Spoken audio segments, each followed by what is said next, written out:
নমস্কার বন্ধুরা, আপনাদের সাথে রয়েছে সুস্মিতা আর আপনারা দেখছেন A to Z কুকিং। আর আপনাদের প্রত্যেককে আমার চ্যানেলে স্বাগত। আশা করি আপনারা ভালো আছেন, সুস্থ আছেন। আজকে আপনাদের সাথে একটা ট্র্যাডিশনাল রেসিপি নিয়ে চলে এসেছি শেয়ার করব বলে, চিংড়ি মাছ দিয়ে মোচার ঘন্ট। পুরো রেসিপিটা দেখুন, আশা রাখছি ভালো লাগবে। আর যদি ভালো লেগে থাকে একটা লাইক করতে ভুলবেন না। তাহলে চলুন আমরা রেসিপিতে যাই। প্রথমে মোচাটাকে কেটে নেব। আর কেটে নেওয়ার জন্য একটা পাত্রে জল নিয়ে নিয়েছি, আর জলের মধ্যে আমি হাফ চামচ হলুদ দিয়ে দিচ্ছি।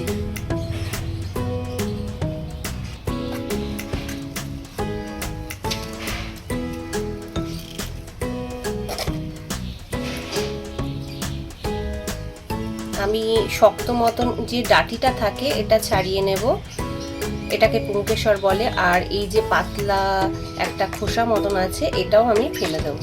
এই একইভাবে প্রত্যেকটা আমি ডাঁটি আর খোসাটাকে ছাড়িয়ে নেব। জলে যে হলুদটা ব্যবহার করলাম তার কারণ একটাই, মোচা কাটবার পর অনেক সময় মোচা থেকে কষ বেরিয়ে মোচাটা কালো হয়ে যায়, আর রান্না করার পরও দেখতে খুব খারাপ লাগে, কালো কালো হয়ে যায়। তার রান্না করার পরও মোচাটা কালো হবে না, দেখতেও ভালো লাগবে, খেতেও ভালো লাগবে। এবার আমি কুচিয়ে নেব।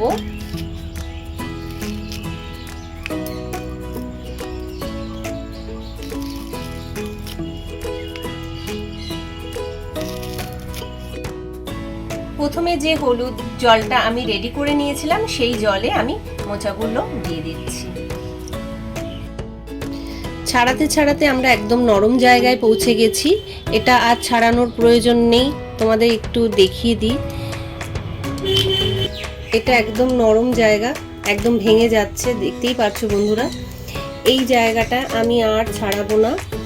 এবার এগুলোকে আমি কুচি করে কেটে নেব। এই পুরোটাই আমি কুচি করে কেটে নেব।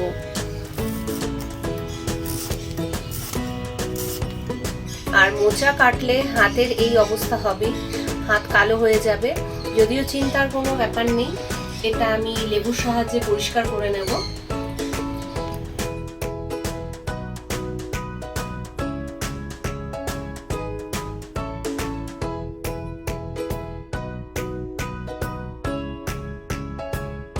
আর জলটা দেখুন একদম একই রকম রয়েছে, একটু কালো হয়নি। তার কারণ একটাই, যেহেতু আমি হলুদ দিয়েছি সেই কারণে জলটা কালো হয়নি। যদি হলুদটা না দিতাম তাহলে জলটা পুরো কালো হয়ে যেত, মোচাগুলো দেখতে খুব খারাপ লাগতো। এবার আমি ভালো করে ধুয়ে নেব মোচাটাকে।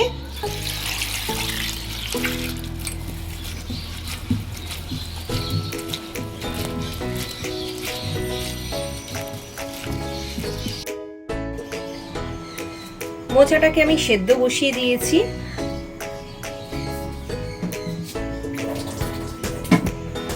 আর সেদ্ধর জন্য আমি একটা পরিমাণ মতন জল দিয়েছি, খুব বেশি জল দিইনি, কারণ আমি মোচা সেদ্ধ করা জলটাকে ফেলবো না, ওই জলেই আমি পুরো রান্নাটা করব।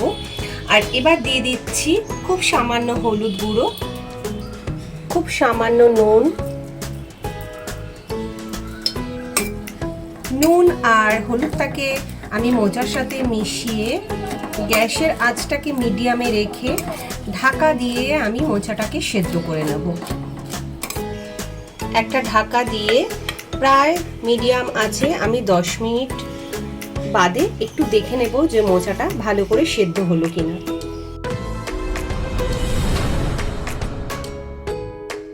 যতক্ষণ মোচাটা সেদ্ধ হচ্ছে আমরা সেই ফাঁকে বাকি প্রিপারেশনটা করে নেব।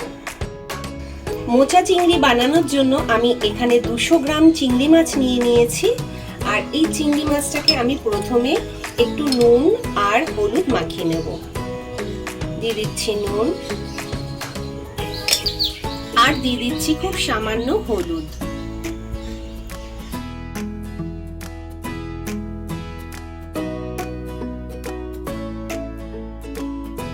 চিংড়ি মাছটা খুব ভালো করে মাখানো হয়ে গেছে, এটা আমি একটা সাইডে রেখে দেব। এবার একটা আমি কাচের বাটি নিয়ে নিয়েছি, এই বাটির মধ্যে আমি একটা মশলা রেডি করে নেব। দিয়ে দিচ্ছি 1 চামচ জিরের গুঁড়ো, 1 চামচ ধনের গুঁড়ো, 1 চামচ কাশ্মীরি লঙ্কার গুঁড়ো, হাফ চামচ হলুদ গুঁড়ো, খুব সামান্য জল দিয়ে আমি মশলাটাকে একটু ভিজিয়ে রাখবো।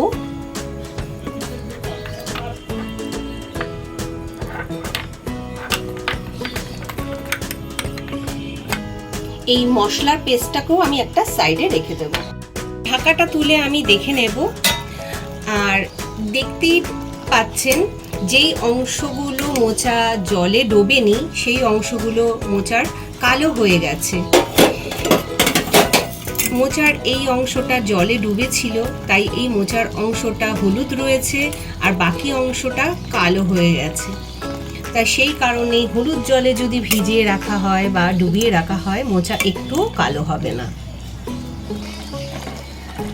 আমি মোচাটাকে এবার নাবিয়ে নেব। প্রায় 80% মতন মোচাটা সেদ্ধ হয়ে গেছে, আর বাকি সেদ্ধটা আমি রান্নায় করে নেব। আমি ওভেনে কড়া বসিয়ে দিয়েছি। এবার আমি পরিমাণ মতন তেল দিয়ে দেব। খুব অল্প পরিমাণেই তেল দিয়েছি, আর তেলটা কড়ার চারপাশে একটু মাখিয়ে নেব। আর তেলটা গরম হয়ে যাওয়া অবধি আমি অপেক্ষা করব।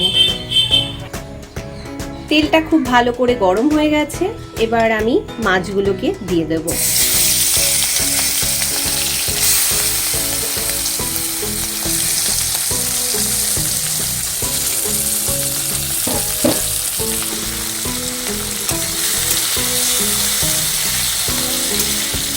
মাছগুলোকে হালকা করে ভেজে নেব, খুব বেশি ভাজবো না।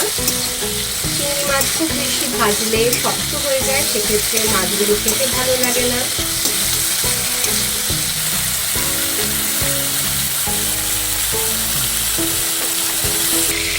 মিডিয়াম আঁচে আমি প্রায় 2 থেকে 3 মিনিট চিংড়ি মাছগুলোকে ভেজে নিয়েছি, আর আমার ভাজাটা হয়ে গেছে। এবার আমি তুলে নেব।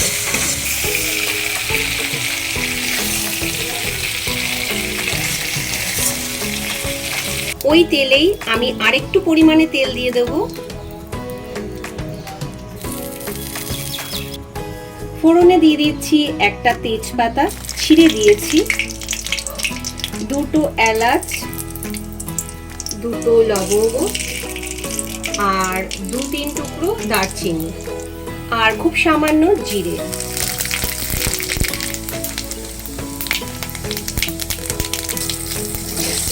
ফোড়ন থেকে যতক্ষণ একটা সুন্দর গন্ধ আসছে ততক্ষণ আমি ফোড়নটাকে করে নেব।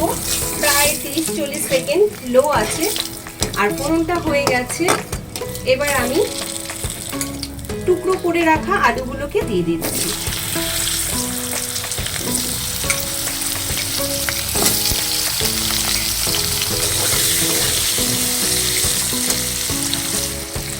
দিয়ে দিচ্ছি খুব সামান্য নুন।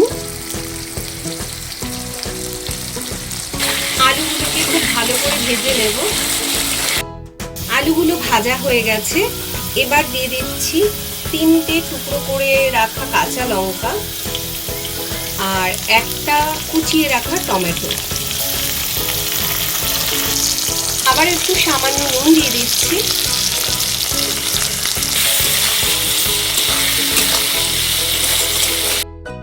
এবার দিয়ে দেব 1 চামচ আদা। একটু কষিয়ে নেব। আদা থেকে যতক্ষণ না একটু কাঁচা গন্ধ চলে যায় ততক্ষণ অবধি আমি একটু আদা আর টমেটো কাঁচা লঙ্কা দিয়ে একটু কষিয়ে নেব। আদা থেকে কাঁচা গন্ধটা চলে গেছে। এবার দিয়ে দিচ্ছি আমি ভিজিয়ে রাখা মশলাটা।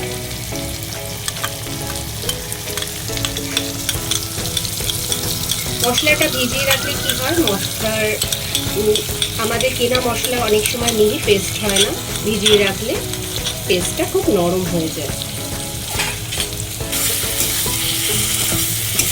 খুব ভালো করে কষিয়ে নেব।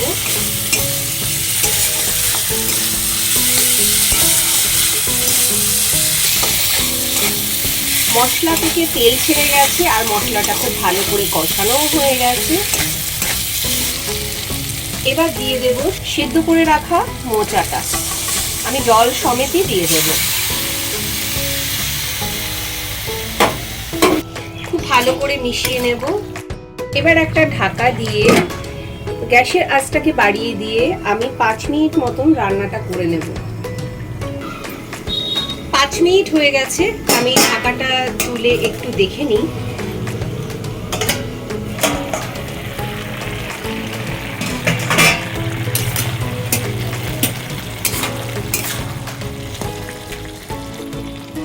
এবার আমি দিয়ে দেব ভেজে রাখা চিংড়ি মাছগুলো। ভালো করে মিশিয়ে নেব। আর মোচার ঘন্টটাকে আমি আরেকটু শুকিয়ে নেব, এতটা রসা থাকবে না। এবার দিয়ে দিচ্ছি খুব সামান্য চিনি। আর এই মোচার ঘন্ট দেখবেন একটু মিষ্টি মিষ্টি খেতেই ভালো লাগে। ঘন্টটা আমার হয়ে এসছে। এবার আমি গ্যাসের আঁচটাকে কমিয়ে দেব।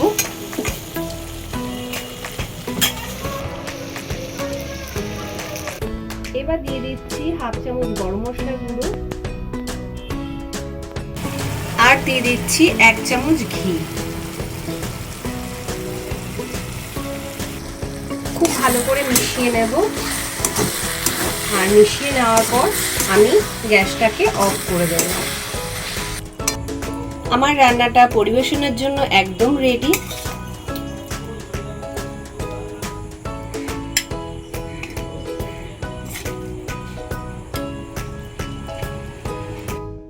আশা করি আপনাদের রেসিপিটা ভালো লেগেছে। যদি ভালো লেগে থাকে, রোজকার মতন একটাই কথা বলবো, একটা লাইক করে দেবেন।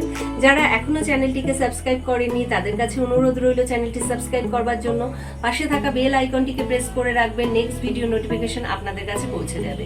পরের দিন দেখা হবে আবার নতুন কোনো রেসিপির সাথে। আপনারা ভালো থাকবেন, সুস্থ থাকবেন, সবাইকে ভালো রাখবেন। জয় শ্রীকৃষ্ণ।